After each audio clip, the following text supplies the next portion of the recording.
big one. We got a big one.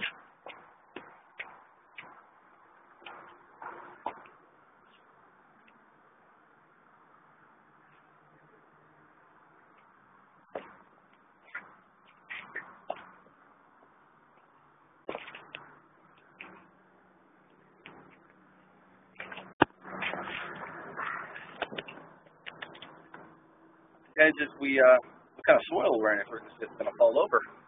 Well, you know, it looks like what Jim's concerns were don't seem to apply, but let's go ahead and pull it out now and do the sight test like you suggested.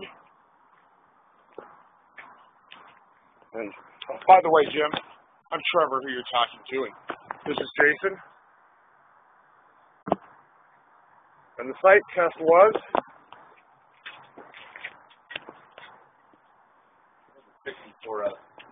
we are to look down the sight, and we're supposed to see.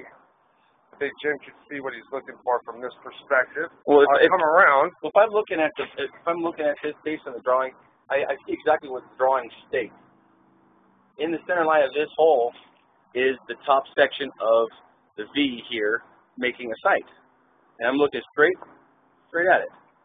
Okay, and the sight Jim was referring to, the bottom of this is supposed to be, if I'm not mistaken, Jim, positioned in the center of the viewfinder, we'll call it for now. But the drawing, F9, indicates the top of the V actually having a center line matching the center of the bend. So your discrepancy, what is your take on his? Well, I mean, basically it's all relative about how you position it, where you hold it. I mean, the drawing does state that there's a specific degree of angle between the base and this swing arm here, and this one appears to be. I think this one looks pretty good.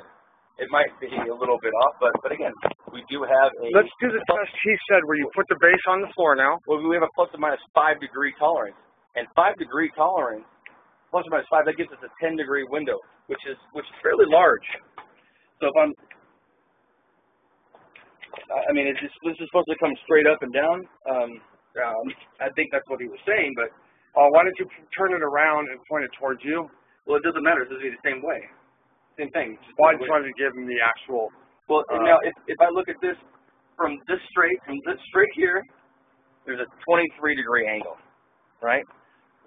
Now, if this is flat on the ground, and it is in plane, which is parallel to this plane, then by putting this flat on the ground, it's going to have a 23 degree inclination, 23 degree angle from the center. Can you hold that up at me again? Okay, let's get this like this. That to me, flat on the ground, straight up. That's 23 degrees. Straight up, and then we're bending up 23 degrees. Well, this is the plane that we're talking about right here. Yeah. Jim, like 23 degrees, is supposed to shoot straight up. Well, I don't see how it can. I mean, that's why we're making this video. Well, I mean, if you look at this, you got 23 degrees here. If you put this, you've got to have that same angle. You know. Mm-hmm. The only way this would be flat is if this were at that. I mean, is this supposed to be that? I mean, I don't think so. Any other comments on this? I mean,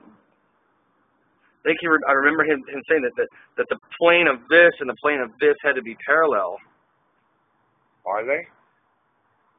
Well, the spiral, and you give it a cross section at the spiral, then it looks like to me, then yeah, these are, in parallel. This could be a little bit. It looks like it's just slightly out. This could be this way just a little bit, maybe like by a degree or so. But again, if that slight difference is not going to make this thing stand straight up. I mean, if anything, it'll go here. But I mean, that's quite a big angle. Look at the angle. Yeah. It's just sitting straight up. I mean, that's huge. Let's see what kind of angle we have here on the. I mean, we're looking at about 30 degrees or something to get that straight up. I mean, that's what he's saying. This has got to be straight up. Then something's really out of alignment. But then again, something needs to get changed in the drawing, because These are very close to the drum. I mean, very, very close. I believe honestly that they're we're almost within tolerance of everything. Well, Jim, I look forward to talking to you in the morning. Jason, 10 o'clock, right? Good night, Jim.